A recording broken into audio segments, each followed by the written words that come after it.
Libraries like this one are a meeting of many cultures, just like individuals can be a mix of several cultures.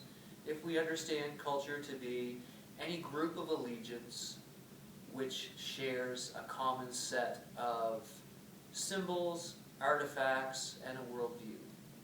So for example, I am a mix of several cultures, including French-Canadian, I'm a librarian, a musician, a husband, and all these groups have their own cultures.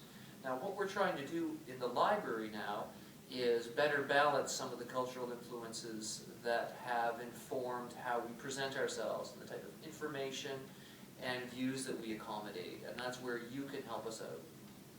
It could be argued that you too are a mix of cultures. So additionally to being First Nations students, you are members of a generation that has grown up with technology to an extent that far exceeds my own, where the internet didn't come about till I was in my late teens and early 20s.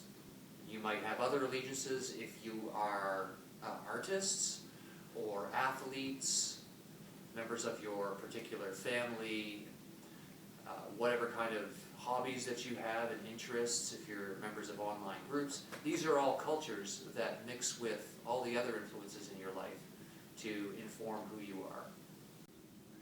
So for this assignment, when we talk about what changes we might be able to make in an environment where you'd feel more comfortable, we're not just talking about you being First Nation students, but you being individual students who have something to share with the larger UNB community by virtue of your cultural allegiances. You have 3 questions to answer. The first one is a sensory-based question that has to do with feeling your way in an environment. So when you enter one of the spaces designated for the assignment, situate yourself, make yourself as comfortable as possible, open your senses to the environment, and after a time, ask yourself, how does this room make you feel? Connect with your breathing, where there might be any tension in your body, what you can see, what you smell, what you hear. And taking all this in, ask yourself, what worldview does this room represent to you? Is it one that you resonate with?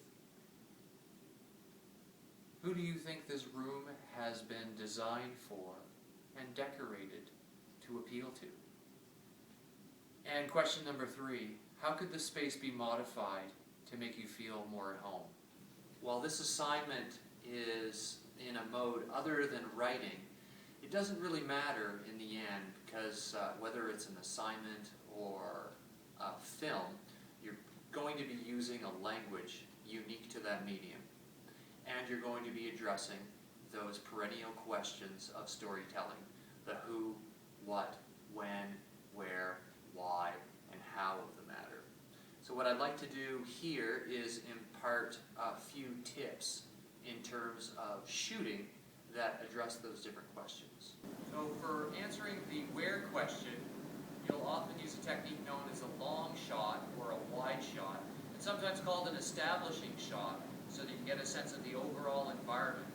If we wanted to address the when, we could get an even broader shot and stand a little ways outside of the library, capturing the fact that it's snowing right now and that we're in the library. It being the library and it being winter. And then to address the who of our story, you can do a close-up shot of the subject, that person or animal or thing that will be performing some sort of action within the story. That would be me. To address the what, you could do a medium shot, which is just part of my body, and this would denote the action performed by the subject.